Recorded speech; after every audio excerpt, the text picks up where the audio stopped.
bara 1982 keessa mootiin Limoo akka manni mootummaa yookaan moosara mootummaa isa keessaa hojjetamuuf labsii baasuun ajaja dabarse. Ajaja mootiin kun dabarse namoonni baay'een waan hin fudhanneef hojicha irratti argamu hafan. Hojii irra hafuun namoota kun waan isa dheekkamsiiseef namootaaf ajajamuu didan akka adabamaniif ajaja dabarsee jedha. Kitaaba Gola Dubartii Ogeettii Joo Keessaa Roobee Asaffaatiin barreeffame keessaan irra isin kaa'e. Nagee xiyyaas hin dagannee kun sagantaa maayaati. Sagantaan kun walta'iinsa maltiimiidiyaa Siinqee fi OBN waliin ta'uudhaan kan isiniif dhaleeffama jiru. Bakka jirtan maratti nageenyi xiyyaa kan jaalalaa isin biraan haa ga'uun isiniin ja'a. Akkuma beektanitti sagantaan keenya odeessa maayaa aartiitiin eegalame kunoo amma immoo keessummaa kiyya waliin istuudiyoo maayaatti argama jechuudha. Keessummaan kiyyaa irraa ijoollee dubartoota qaxaleewwan lama ammaaf garuu barreessituu fi barsiistuu Roobee Asaffaatu nu waliin jira. Barreeffamoota isii keessaa tokkicha lamaaf hin laanne isa jalqabaati inni lammaffaan immoo Gola Dubartii Ogeettii mata duree jedhuun kan yeroo dhiyoon asitti maxxanfamuun dubbistootaan biraan ga'eef. Anis mee waa'ee kitaaba kanaa fi waa'ee mijiyyoo tanaa waa'ee obboleettii tiyyaa isin haasofsiisuudhaaf as istuudiyoo maayaatti argamnee jirra. Itti dhiyaadhaan affeerraa hayya. Roobee bareedduu baga wal agarre. Baga nagaanneetti. Hayyee barsiiftuudha maal barsiistame? Barsiistuudha. Barreessuu qofaa miti. Akkasiimi? Hayyee maal barsiista? Eessa barsiistaa? Maal barsiistaa? Roobeen eenyu? Naan jaan gadaa wattoon irra kaa'iif. Roobeen kan dhalatte Wallaggaadha. Qelleen magaalaa Dabdooloo jechuudha. Kan amma jiraadhu magaalaa Buraayyuuti. Barsiisummaa kan ammoo macaafa qulqulluu teoloojikaalii kolleejjii Daan Baayibil jedhamu irraatti kan barsiisu jechuudha. Kanaafuu waan kitaaba qulqulluu irra jiru barsiiftaa jechuudha. Achis ni barreessita. Cimtuudha. Maanaajimentiidhaan eebbifamte yuunivarsiitii Madda Walaabuu akkasiimi? Hin dogoggorre? Lakki sirriidha. Mana barumsaa Madda Walaabuu irraa Baalee Roobee jechuudha. Achi maanaajimentiidhaan eebbifamee bahee jechuudha. Teoloojii hoo barsiifteeti barattamoo akkamii? Teoloojii yeroon biyya jiruudha dippiloomaa kanan fudhadhee. Gaafa ijoollee jechuudha. Sana booda gara yuunivarsiitii deemee digirii kolleejii jechuudha. Ammallee gara maastartii hojjedhaa jira jechuudha. Isumaan teoloojiidhaan? Waaw! Hedduu ajaa'iba! Cimtuudha. Atuu ganaa ijoollee digirii kee fudhattee otuu waan takka hagas marratti hin hojjennee maanajimentii isaa? Maanajimentii ofuma koo fayyadamee. Ofumaaf? Waan baradhee hojii koo maanajimentii gochuu taayimii koo waan baradhee sana booda kanumaaf malee dorgomii hojii mootummaa tokko tokko yaalee hin beeku. Hin beektu. Hayyee kitaabota lama uummata keenyaaf nu biraan geessee jirta. Galatoomiin siin ja'a dubartiin hoggaa barreessitu hedduu natti tola na shaaxaan na qabata. Hanqina dubartoota qabna waan ta'eef sammuu osoo hin qallatiin haalumatu dubartoonni keenya bahanii waan qaban kana nu as baasu irratti xiqqashoo nuti hanqina qabna. Kanaaf ulfaadhuun siin ja'a. Mee waa'ee tokkicha lamaaf hin taane ja'a mata dureen isaa. Waa'ee kanarraa na haasa'ime waa'ee kitaaba kanaa. Tokkichi lamaaf hin taane kuni kitaaba saayikooloojii bifa amantii wajjin wal qabatudha. Kitaaba xiinsammuu jechuudha. Kitaaba xiinsammuu namni amantii isaa keessatti tokko akka ta'u yeroo baay'ee bakka jirutti tuucimuna ta'aniidha kanan barbaadu namni hundumtuu amantii adda addaa hordofu iyyuu malee kun amantii koo irrattidha kanan xiyyeeffadhe wanti biraan jiru garuu bakkuma jirutti tokko ta'uu qaba tokko lama ta'uu hin danda'u kanaaf tokkicha lamaaf hin taane nama gar tokkotti Oromoo yeroo mammaaku saa mana lama waraabessatu nyaata jedha. Na bakka lama ta'uun nurra hin jiraatu bakka jirutti cimoo ta'uun nurra jiraata jedha. Yaada keenya hiruu hin qabnu akkasii? Akkasitti barbaadeen bakkuma jirutti cimuu waan irratti xiyyeeffannee amantii keenya irratti cimuu qabnedha. Kun amantii keenya keessa nama amantii isaatti akka hin dhaabne bakka lama akka hin dhaabanne kanarratti amantii qofaaf osoo hin taane waan hojjennu maraa keessattuu waan itti amanne saniif ciccinee dhaabbachuu qabna. Yaada keenya hiruu hin qabnu. Anan irraa hubadhe inni tokkorre akkasii hayyee ulfaadhu. Haya yoo sanin kanaan dhiisne nuuf ga'a isarra waa'ee isaadha. Irraa caala akka irratti haasofnu kan hin barbaade gola dubartii kitaaba jiru kanaan wal qabateeti. Duraan dursoo galatoomiin siin ja'a. Kitaabni kee gola dubartii hangan dubbisuudhaaf yaaletti waa'ee dubartoota addunyaa fi biyya keenya Oromoos dabalatee kan if keessatti hammatteedha. Mee maaltu haamilee sii ta'e? Maaliif kitaaba biraan barreessine ati? Maaliif waa'ee dubartootaa barreessite? Gaaffii kana baay'ee akkasuma jedha. Dhugaa dubbachuu fi dhiirota caalaa dandeettii nu bira jira yoo jedhee Maashakkiin sodaatin? Maashakko. Dhugaa dubbachuu fi dandeettii dubartootaa barreeffama qofaan ibsuun natti ulfaata. Xiqqoo naqaan isaanaan ibsamuu hin danda'u. Jabinni dubartii bira jiru, dandeettiin dubartii bira jiru. Bara addunyaanii dubartoota dandeettii namanne keessatti dubartoonni biyya keenyaaf keessaa dandeettii gurguddaa agarsiisaa turanii sunuutti nama namni. In dandeessan jedhama. Gilaasii jiramni hammeenyaa baatanii akka waan dubartiin nama hin taanetti iyyuu gaafa yaadamu dubartoonni dungoo ta'anii ifa ta'anii addunyaa kana ibsaa turanii bara addunyaan dhiirota qofa dhaadattu siidaa dhaabanii addunyaa kana keessatti atis hin beektaa dhiirota jajjaboon siidaa isaaniitu dhaabama haadha manaa isaanii garuu bira hin jiru. Baay'ee gaafa ni ilaalu haadha manaa jabduutu jira garuu hin argitu. Jabina keenya irraa dadhabina keenyatu haasa'ama. Kun yeroo ta'u baay'ee waan natti hin tollee fi kitaaba qofaan ibsuu koofiyyuu baay'ee kanarra kan caaludha dandeettiin keenya kan akkan barreessu na godhee haadhi koollee jirti yeroo isheen wanti isheen gootu dubartoota jajjaboo gaafa nu hordofu utuu dhiironni akka dubartootaa kana baay'ee fokas godhanii dubartiin tokko mana keessaa akkatti beektu nyaata hojjechaa fiilmii ilaaluu jira taayimii keenyarra yeroo si taasisan jechuudha. Dubartoonni durii immoo fudhattee asii ijoolleen guddisuu ofii isaanii maatii liideriin hojjetu yeroo isaan abbaa manaa isaanii geggeessan illee jiraata.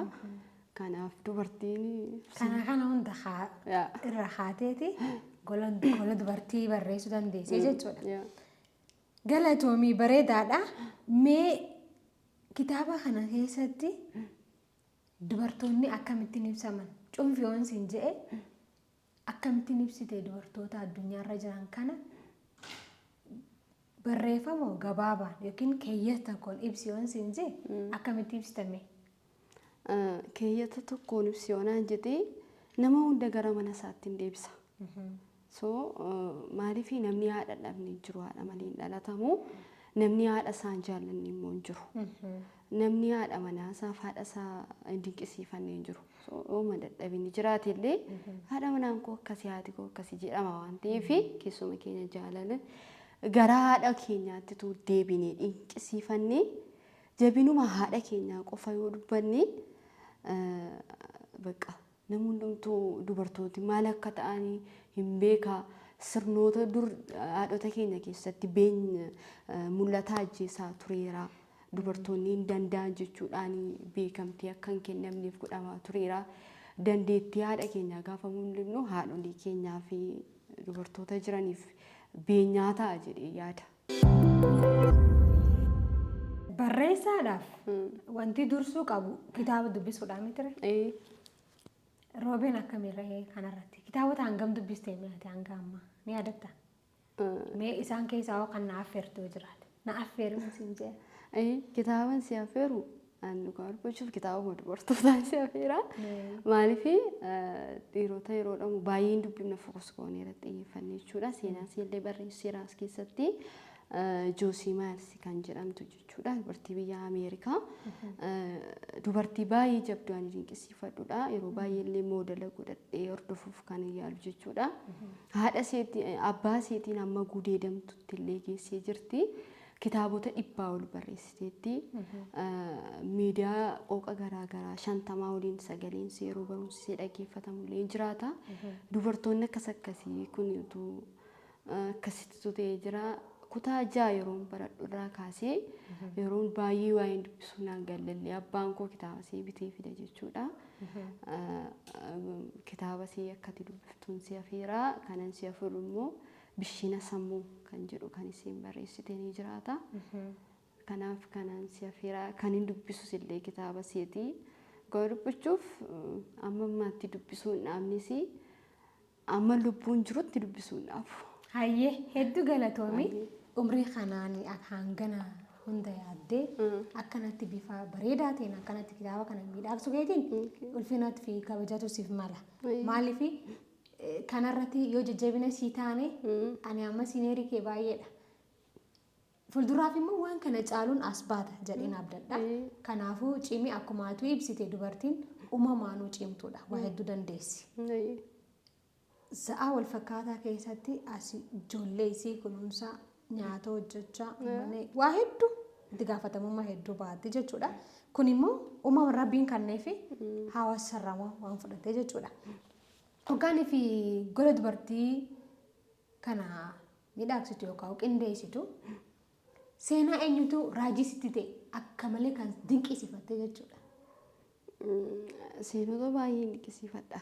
Gaafa dubbachuu fi baay'ee addatti fokas wanti hin godhullee jiraachuu baate jechuudha. Bakka gaaffii naatti deema. Wanti dubbisu dubartiin qoradhu hundumtuu sarpiraayis na godha. Yaadamu akkamitti akka hojjetamaa fa'aa jedhutti nageessisa jechuudha. Maaliifin kan biyya keenya illee sitti himu. So ammumatti dubbistee turte as ergannoo yeroo baay'ee ofii keenyaaf yoo laanne gaarii dhadheeni. As ergannoo seenaa waggaa 150 durallee jedhama. Seenaa waggaa 96 durallee jedhama jechuudha. Dubartiin suni maal jedhee akkasitti himsuu naan galu. Mee kitaaba kana keessatti gaa seenaa dubartoota hedduun dubbisee keessaa kan Emileen Pankras anaan qalbiin hawwateera. Irraan haasa'e. Isee kan anayyuu baay'ee na dhibaa. Yeroo waggaa 13dha kan isheen hidhamte sabni diimokiraasii biyya sana keessa ture dubartiin akka waan geggeessuu hin dandeenyetti yaadama. Abbaan manaan illee seeradha kan inni barate jechuudha. Ishee deeggaraa ture yeroo isheen mirga dubartoota falmisiisuudhaaf dubartiin dhiiraa wajjin tarree taa'uu qabdi jedha. Sabnoonni biyya sana keessa turanii yeroo itti dubartiin dhiiraa wajjin mana barumsaa keessa teessee hin baranne tureera jechuudha. So yeroo mootummaan akkasii hammeenya akkasii dubartoota irra yaadu ija jabinnis waggaa 13 hidhamte sana boodallee mirgi diimokiraasii dubartootaati erga isheen duute jechuudha kan inni mirkanaa'e. Utuu jiraattee yeroo dubartoonni dhiiraa wajjin akkasittiin hojjetanii dhiiraa wajjin ija jabinaan geggeessuu danda'an liiderii danda'an kana argiteetti ta'e waggaa 13 hidhamtee abbaa manaan ishee deeggaraa ture. Wanti isheen falmitaa turte sun ijaan arguu yoo baatte illee nu har'a bu'aa isiiti jechuudha. Hayyee hedduu takka ulfaadhu galatoomi. Osumaan kitaaba kana keessaa darbee gaafii biraattiin ce'een dura naannoo seensa kitaaba kan kee kanarratti waa'ee harmee keetii kan keessee walaloodhaan kan seenessuudhaaf yaaltee jira miti? Ani akka aadaatti wanni inni siif kaasu walaloo amma ati kitaaba seenaa dubartoota ciccimoo natti himte. Ani immoo wanni inni si gorsu waa'ee walaloos akka barreessuu ni barbaaddaa miti? Barreessuu kanarratti itti fufta taanaan immoo sirnaa fi seera barreeffamaa immoo beekuun hubachuun sii fayyadaa jechuudha. Kana jechuun ati amma beekumsa isaa qabaachuu malta. Dubbistee qo'annoo gaggeessitee walitti fuffunaanti qindeessuu malta. Kan qindeessitee san immoo roga kan qabsiistu maalidhaan? Yoo barachuu baatte illee yeroo ammaa wanti hundinuu harka keenya irra jira. Haala salphaadhaan barachuu dandeenya. Kanaafiyyuu walaloon akkamitti barreeffama? Barreessuu qofaa miti. Hoggaa bifa kitaabaatiin maxxansan immoo achi keessatti immoo akkamittiin kaawwachuu barbaada? Dhuguma miira qabdu san haadha keetii fi miti eenyuuf ibsuun mirga keeti. Garuu kitaabni kun amma fakkeenyaaf bakka hedduu deema. Mana barumsaa dhaqaa, yuunivarsiitii galuu malaa. Namni dubbisu san immoo maal godhaa? Kun sirriidha jedhee fudhataa jechuudha. Kanaafiyyuu haala ittiin barreessitu, haala ittiin qindeessitu walaloo fuuldura jiru kana qofa osoo hin taane akkuma waliigalaattuu barreeffamoota ittiin qindeessu sanaaf si gargaara otoo dubbisteen siin jedha. Maaliif ati amma dubartii cimtuudha. Kana caala ganaa bakka guddaa nama ga'uu danda'udha. Kanaafin karaa sitti agarsiisaa jira jechuudha. Ammas haalli ittiin itti fayyadama qubee deebii ammas sirna tuqaalee kun hundi of eeggannaa barbaachisa. Hoggaan fi kitaabni barreeffamu jechuudha. Hunda caala immoo amma fulli isaa maal fakkaata? Kan duraa kan maaliiti? Kitaaba seenaa dubartoota ciccimoo jenneeti miti kan hubannu. Keessas gaafa sannu hanga walakkaatti sanuma argan. Walakkaan booda maal barreessite ati amma kitaaba kanarratti? Walakkaan booda kanan barreesse sirna siiqqee dubartoota Oromooti. Sirna siiqqee dubartoota Oromoo barreessuun kan hammeenya hin qabu. Garuu maal ta'uu qaba akkuma isin jee rogeessu. Damee qaba kitaabni. Kitaaba seenaa, kitaaba asoosamaa gaggabaabaa, kitaaba walaloo, kitaaba qorqalbii, kitaaba xiinsammuu akkuma jaamu kanatti ka aadaa irratti barreeffate xiyyeeffate.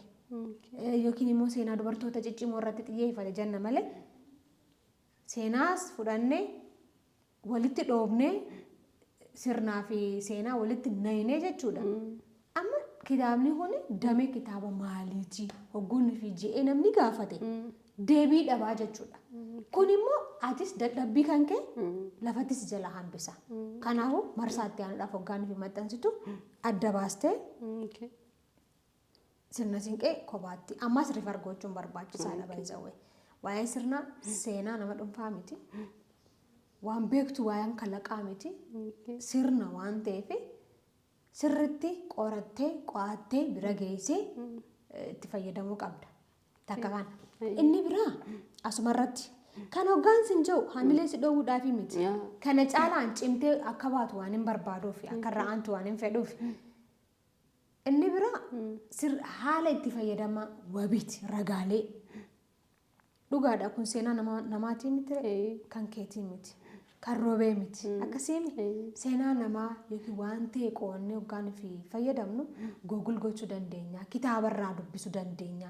Yeroo kana si qofaaf miti baay'ee kana kan hin dubbadhu. Daawwattoonni keenya bakka barbaadan ta'anii kan sagantaa kana daawwachaa jiran keessattuu immoo warri seenaa irratti xiyyeeffatanii barreessan yeroo baay'ee kitaabota kanaan dubbisu kanarratti hanqina akkanaatu argama. Ishiin akka fakkeenyaatti as istiidiyoo maatti argamte malee barreessitoota hedduutu jira jechuudha.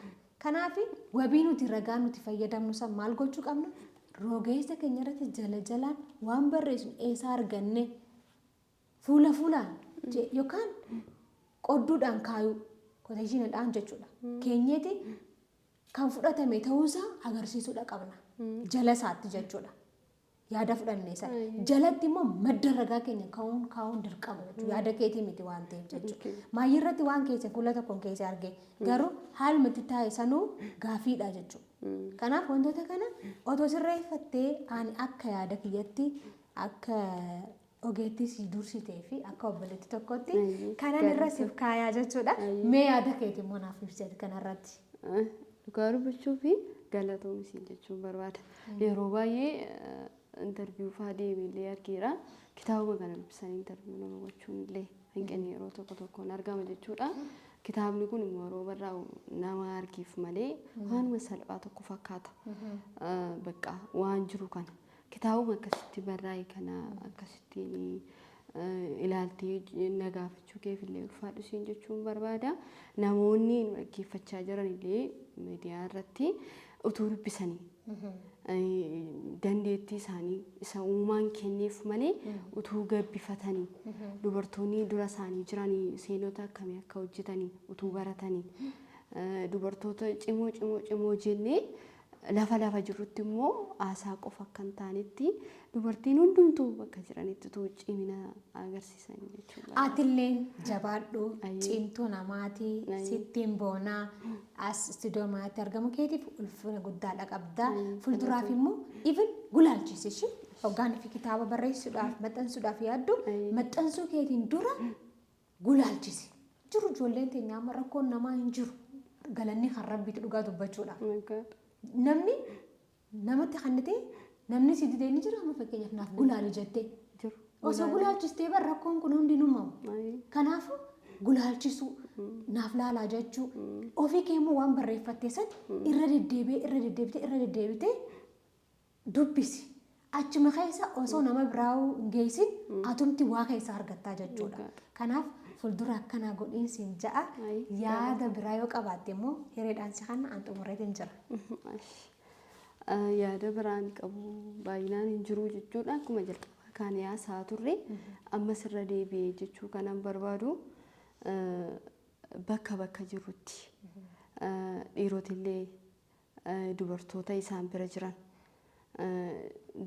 durii ka'ee hin dandeessanii hojjettanii waan jedhamaa turee fi sammuun shamarran keenya baay'ee kana amanee waan jiruufi kana irraanfachuudhaan hin dandeessu ajjeesaa deemuudhaanii hin dandeessa jecha jedhu gabbisaa deemuudhaanii akka hojjennu anis atillee dubartoonni jiran hundumtuu atis dubartiidha kan darbii na godhaa jiru jechuudha bakka jirutti. Dandeettii keenya akka agarsiifnu adaraa anillee dabalatee jechuun barbaada. Hayyee ulfaadhu galatoomii marsaatti aanuuf kitaabni kun eebbifamee jira eebbifamuu isaatis qophaan qabaa sirriitti hoggaanii fi maxxansiistuu sirriitti kana caala gulaaltee laaltee namni akkasiif laalu ta'ee akka gootu abdii guddaadhaan qaba. Arraaf immoo galatoomii ulfaadhuun siin jaa. Hayyee kaa kabajamtoota hordoftoota sagantaa Maayaa Shoo kun sagantaa keessan kan jaallatanii hordoftan sagantaa Maayaati sagantaa kun walta'iinsa maltimiidiyaa Siinqee fi OBN waliin ta'uudhaan kan isiniif dhaleeffamaatiin jiru an qopheessuun sagantaa kana Hararshee Tarafaa Faajjiitiin ture.